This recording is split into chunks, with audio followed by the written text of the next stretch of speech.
Ameni, ameni, ameni, ameni bangcwele. Jesu Kristu inkosi, ngiyanibingelela egameni lomfelo wethu Jesu Kristu waseNazaretha. Mama Tekwane Orange Farm bathandekayo, siyabonga kakhulu lesigcinene ngonyaka odlule. Hayi siyaphila bazalwane, singene kahle enyakeni omusha, singena noJesu wethu. Amen bathandekayo, asimshiyanga phesheya kunyaka, singene naye sambona engena nathi bathandekayo. Egameni lenkosi ngiyanibingelela bathandekayo, siyaphila ngethemba nani niyaphila egameni lenkosi. Amen bathandekayo, sizokhuleka siqale umsebenzi kaNkulunkulu bathandekayo ukuvula ipostcard yethu bathandekayo ufakazi. Le postcard bathandekayo sayivulela ufakazi ukuthi onendodana unofakazi ukuthi bantu bazi ukuthi uJesu yazenza izimangaliso, akukho angakwenzi. Sayivula ke le postcard ukuthi abantu bafakaze bazalwane, sizokhuleka bese siyaqhubeka nomsebenzi. uJesu wami uyaphila, ngiyakwesa abantonina, igazi la linginqobele, ngiyindlali ifa yezulu, ithuna selinqotshiwe, uJesu wami uyaphila. Baba wethu onamandla wonke, onguyise wenkosi yethu uJesu Kristu waseNazaretha, namanje Baba Jesu wethu Baba uyaphila, uNkulunkulu wethu onamandla, Jesu wethu Baba uyaphila, Nkosi Jesu. Nalonyaka Baba siqalile Jesu sibona uphila, uNkulunkulu wethu onamandla sibona uphila nathi, sesikhona Nkosi yami nofakazi bokuthi Nkosi Jesu kungenzeki kubantu kuwena Jesu kuyenzeka Nkosi yami, sesikhona nofakazi bokuthi akukho Baba okwehlulayo, konke Baba wethu engcwele uyasenzela njengokusho kwezwi lakho Nkosi yami, uthi masicele konke Nkosi, uthi wena Jesu uzokusenzela, uyalifeza ngempela izwi lakho. Sizofakaza namhlanje sitshela umhlaba ukuthi wena Jesu wenza konke, abantu makebeze kuwe bazocela kuwe konke uNkulunkulu wethu onamandla wonke, njengokusho kwezwi lakho Nkosi yami, uthi uqale kusothemba lakhe kumuntu, bangathembele ebantwini kodwa Baba sethembele kuwe, sithole isibusiso sokuba sethembele kuwe uNkulunkulu wethu omuhle, egameni lakho umsindisi manje Baba kuze kwephakade. Amen.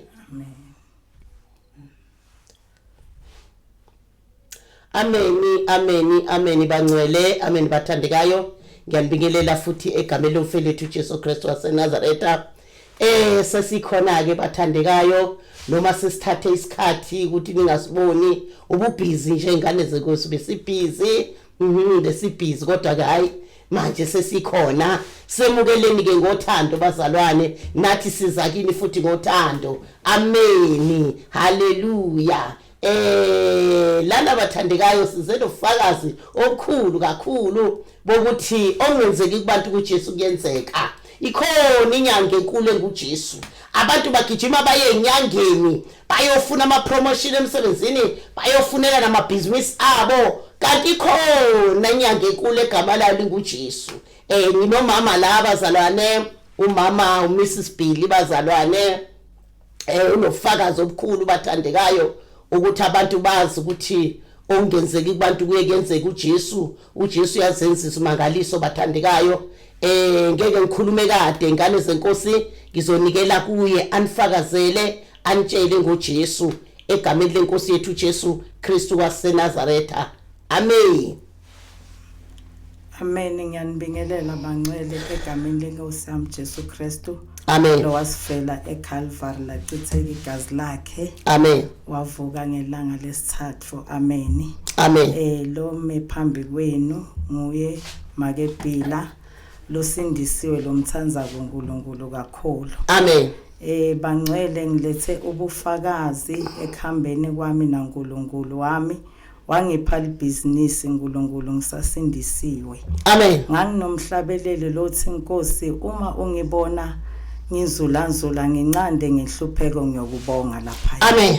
Ngalenye ilanga uNkulunkulu wami 2023 ibusiness lami lavaleka. Amen. Kwakungahambi lutho ngicitha stoko sami. Amen. Ngisama fruits ke. Ngwacitha lawo ma fruits kodwa sukusela 1995 kwakhamba kahle kakhulu ngesandla sakhe uNkulunkulu. Kwafika lana sengicitha khona ngibrokile ngamfuna uNkulunkulu. Ngamfunisisa yena ukuthi kungani babe ngichithekelwa kangaka. Amen. Uma ngimfunile uNkulunkulu nganzila ukudla for 3 days. Uma ngizile ukudla for 3 days ngafuna uNkulunkulu ngitibuta ukuthi kungani kungivelela konke lokho. Amen. uNkulunkulu wami wathi ngifune umbuso wakhe kuqala nokulunga. Ngathi babe ngikuwo musi umbuso wakho muphi lekufanele ngufune na. Wangiholela ekutheni uNkulunkulu ngiye ku YouTube. Nangiya ku YouTube ngabona gogo efakaza ukuthi liphilisi alidliwa.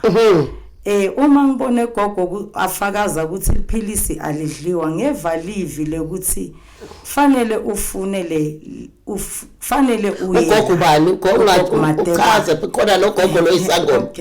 Ugogo Matekwane wavela gogo Matekwane uNkulunkulu wathi kufanele ufune la.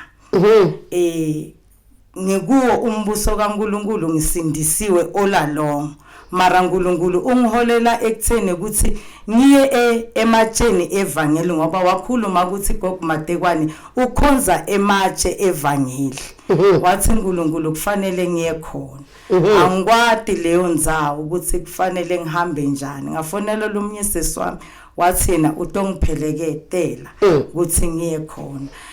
Lengamuva akhuluma ngako kakhulu ngabamba liphilisi. Ekubeni mina emaphilisi angwadli style. Ngathi kuNkulunkulu hawulikhona libandla levele maphilisi angadliwa njengoba nami angidli maphilisi. Amen. So uma ngiyile kulosesi wami wangithatha watongikhombi Orange Farmer saqala sabuka lelibandla lengiholelwe uNkulunkulu lekangitshele ngalo uNkulunkulu ematshe evangeli kugogo Matekwane. Uma sifikile ke sakuthola sangena. Amen. Sangena nasingenile kwashunyayelwa. Liviki lesibili ngeta sangena kwashunyayelwa ngeva moya kaNkulunkulu. Ngeliviki lesithathu ke ngeta awukavumi izono njalo. Angavumi izono njalo. Awukakhethi uJesu. Angakhethi uJesu. Awukavumi izono. Gogo mkhulu washumayela ngaGidiyoni 6 verse 12. Yeah. Asichaweleli namandla hamba ngalawo mandla. Ngeva itouch kaNkulunkulu ngaphenduka ngalelo langa. Ngathatha Jesu. Uma ngithathe Jesu ke ngavuma tono tami ngabuyela ke ngaphuma enkonzweni nginenjabulo. From that day ibusiness yami yavuleka. Tuesday kwabuya stoko ngasithengisa saphela. Isitoko sibuya eMpumalanga. Yeah. Sitanganeni semamengo ma fruit ngabuya ngatothengisa saphela. Isitoko sakho siqala ngamalini? Isitoko sami siyaqala ngekustoka kwami 2025. Okay, kwafika samalini ngalelo langa? Kwafika sa 20. Okay. Wathengisa manje? Ngasithengisa leso. Ibusiness kade siwile. Ibusiness beyiwile. Kodwa ngokuza kuJesu, Jesu wayivusa ibusiness.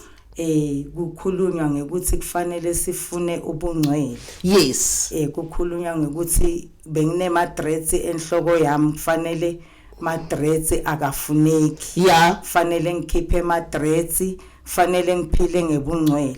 Ungowesifazane. Shumayela ubrother Enigma ke ethi manje owesifazane uqoka kanjani namadress ekhanda akafuneki yabonakala ezinyoka. Okay.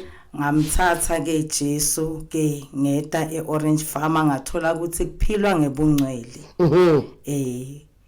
kuvunywa izono ngamukela futhi Jesu Kristu wahlangabetana nami wavula konke kwami ukhuluma nje ibusiness yami iyahamba Jesu Kristu lo inkosi nemsindisi awuyange ezinyangeni angiyanga awuyange ukuyolanda amanzi namafutha cha Jesu yezwa Jesu yedwa nje uyadenda timangaliso senange bungcwele ngevalivi mina ku baseRoma 9:20 singalifunza okay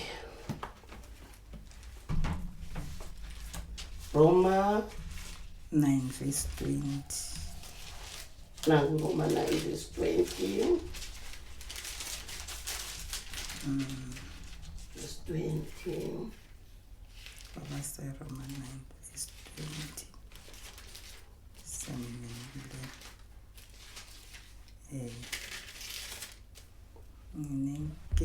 yabonakala lapho ku la ngithi wena muntu ungubani ke wena ophikisana noNkulunkulu na okubunjiweyo kungasho yini kokwambumbayo ukuthi wangenzelani ngaba njena na nokuba akanamandla yini umbumbi ebumbeni ukwenza njengesigaxa sisinye isitsha esinye asihloniphekayo nesinye esingahlonipheki na amen amen la live lenkosi la sitibuta khona ukuthi njengoba emhlabeni singabantu bensundu singabantu labamnyama yeah why simquestione uNkulunkulu ukuthi why esibumbe sabamnyama na ngoba sitholakala sitiguqula thine bantu sitholakala sitipenda sitholakala sifaka tinwele lokusho ukuthi uNkulunkulu thine simelana naNkulunkulu ukuthi akasidalanga kahle haleluya thine ngithi lesi tshela uNkulunkulu nyalo ukuthi wena uNkulunkulu sidale ngalendlela haleluya ngendlela lo sidale ngayo awusidalanga kahle yes ngoba sitholakala sesifuna letinwele sithenga tinwele sitifaka enhloko amen so bungcwele buyadzingeka phambi kwaNkulunkulu ukuthi thine bantu labansundu sibuyele kuNkulunkulu siphenduke sibuyele ngendalo yethu sigcoke kahle tinwele singadifaki ngoba uNkulunkulu akasidalanga nato singaditshintshi singadi makeup singadiyebuli sikhumba uNkulunkulu usithanza njengoba sinjalo njengoba asidale sinjalo so ebungcweleni ngithole ukuthi kugcoba kahle netinwele tethu asitiguqule asitiyebuli sikhumba masibe ngiloku uNkulunkulu asidale sabayikho sitithanze njengoba sinjalo singamquestioni ukuthi why usidale sabanje usithanza njengoba sinjalo sinsundu njengoba sinje lithi uthi mhlabeleli abansundu nabamhlophe mababulele kuye ngokuba wasifela usifele njengoba sinje futhi usithanza njengoba sinjalo yes ngiloko lengitokusho ukuthi bangcwele South Africa mhlaba wonke singadiyebuli Jesu Kristu uyinkosi nemsindisi usithanza njengoba sinjalo singamsoli njengoba izwi lisho singasho ukuthi akasidalanga kahle ngoba uma sitifaka letinwele siti makeup sitiyebula sitipenda sisho ukuthi akasidalanga kahle sine sifuna kuba ngilabanye bantu asitithanzi njengoba sinje sikufanele sitithanze sitimukele kuze sibusiseke sibusise sisekutheni sililalele livi laNkulunkulu njengoba linjalo kuze sibusiseke singabusiseka sitenda letindvo kodwa ekugcineni imbuso ezulu angeke siwubone ngoba thina sitiguqulile sabangilabanye bantu kumani kanzi thina bantu sitiguqule kube labanye abatiguquli babe ngithi asikaze sibone emlungu atiguqula abe ngithi mara thina bantu labamnyama siyatiguqula sitende belungu nemandiya uNkulunkulu akakufuni lokho ungabusiseka utitshele ukuthi uyabusiseka uyamkhonza uNkulunkulu wena uyabusiseka lele sikukhulumako kumanga kodwa liqiniso ekugcineni uyakolahlwa uya esogweni ngoba wena umsolile uNkulunkulu wathi akakubumbanga kahle Jesus. So ngitela kutomemetela ukuthi bungcwele buyadzingeka kubuyela kuNkulunkulu ngekumhlonipha ngendalo yakhe kuyadzingeka asimhlonipheni uNkulunkulu ngendalo yakhe sitobusiseka enembuso welizulu sitobona singaphikisi baprofeti baNkulunkulu labeta ngemibono yaNkulunkulu ngoba isuka iyaNkulunkulu naye brother Enigma utise umbono loqhamuka kuNkulunkulu singawusoli imbono ngoba vele thine bantu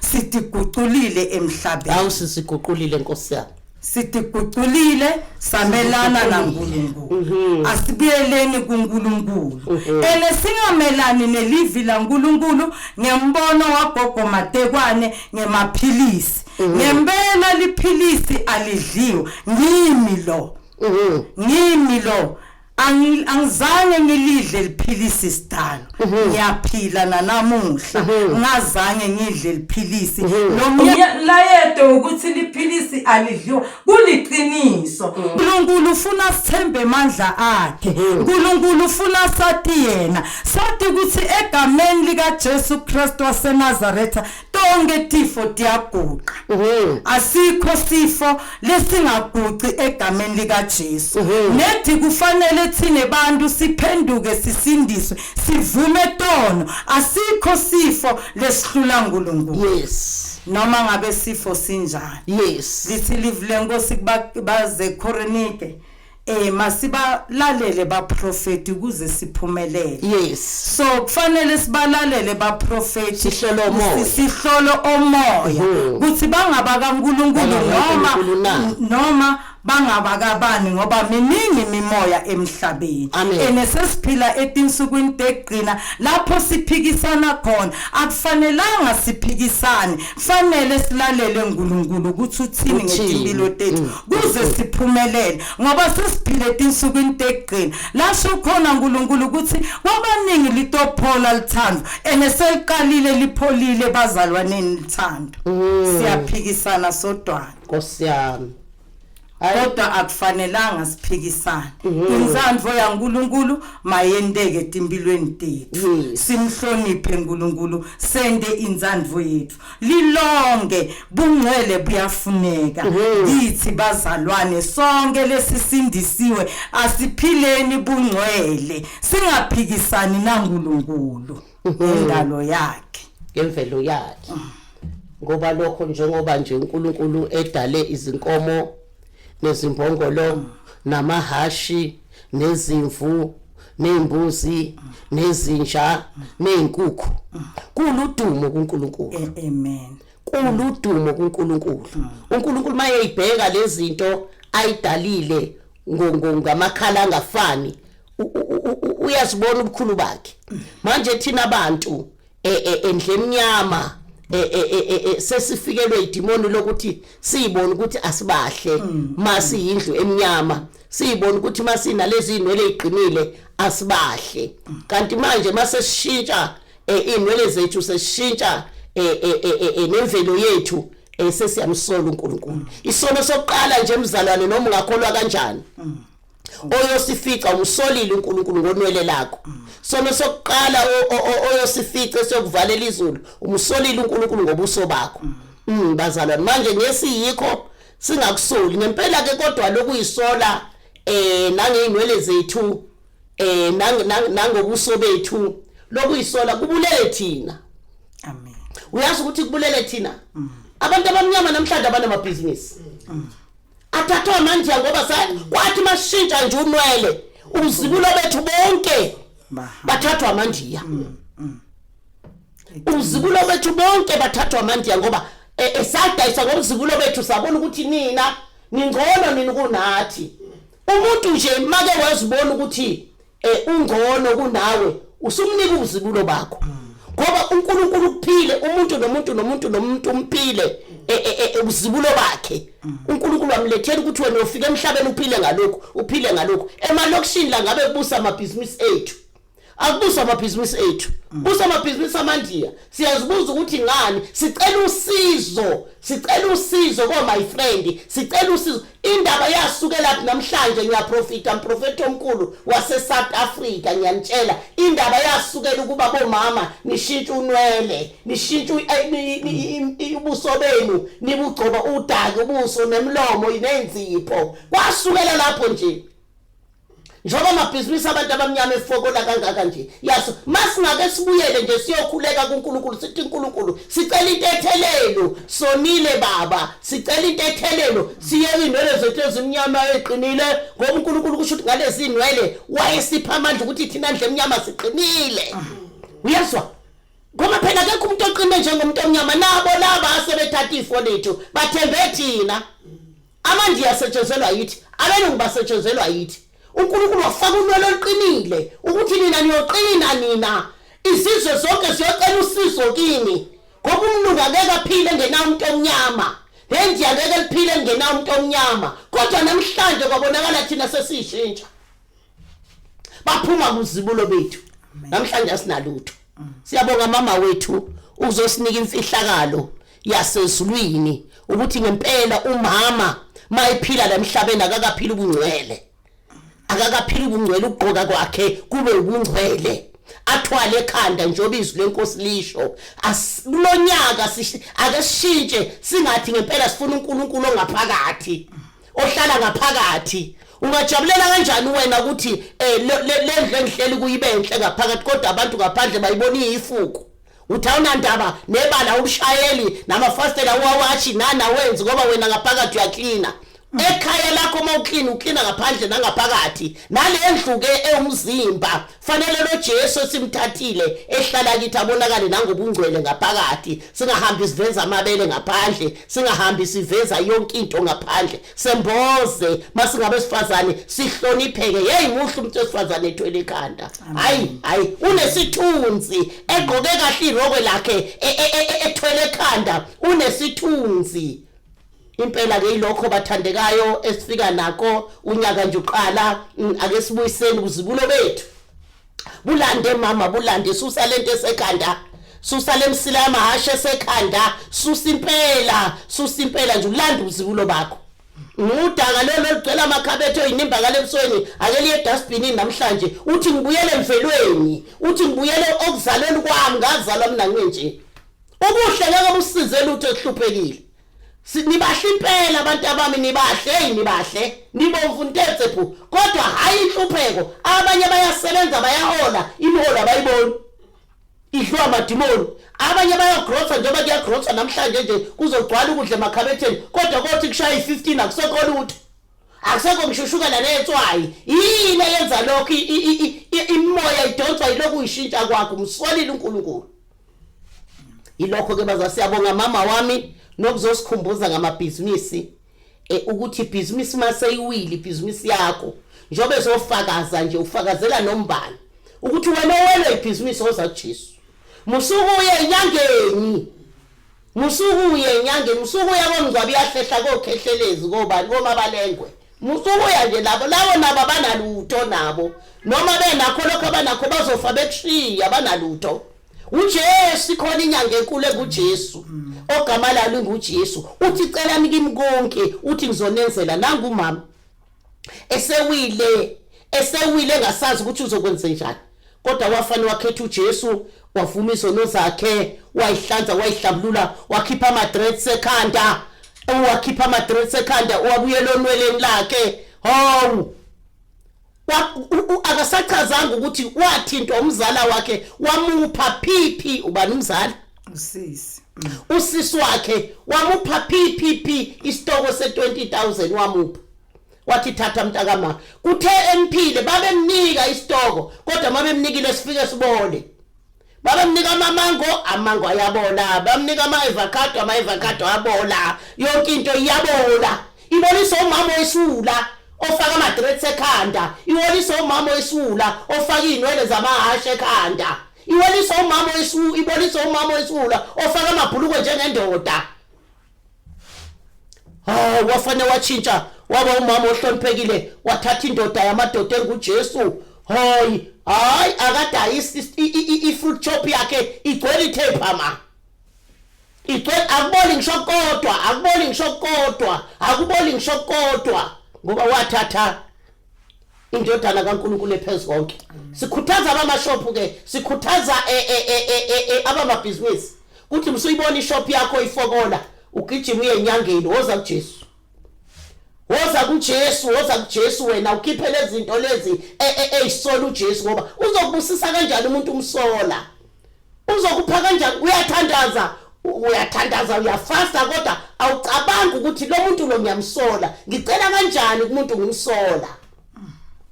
Siyabonga abathandikayo ilokho nje sinibingelela ngakho unyaka uqala ukuthi Nkosi yami thina uNkulunkulu usibusisile ke ngonyuye esikhuleka ebusuku bonke wasibusisa uNkulunkulu ngezwi uDeuteronomy 28 wathi uNkulunkulu kulonyaka ufuna ukuthi sigcine imiso zakhe siqaphele ukwenza imiyalo yakhe wathi uNkulunkulu yokusibusisa nje masenze njalo hayi silindile kibusiso bazana hayi silindile kakhulu ngoba bazana nakusizi ukuthi uthi ibusiso awuyifuni bazana luthi uNkulunkulu ezweni lakhe uthi niyodla kuhle kwezwe yonke into enhle kufanele sidle la emhlabeni ezulwini siyodumisa ezulwini siyogqoka ingubo emhlophe sithi haleluya Jehova phela uNkulunkulu usiphila umhlaba wathi niyobusa emhlabeni wathi niyobusa wathi niyodla inhlanzi nidleni imifino yabona kanjani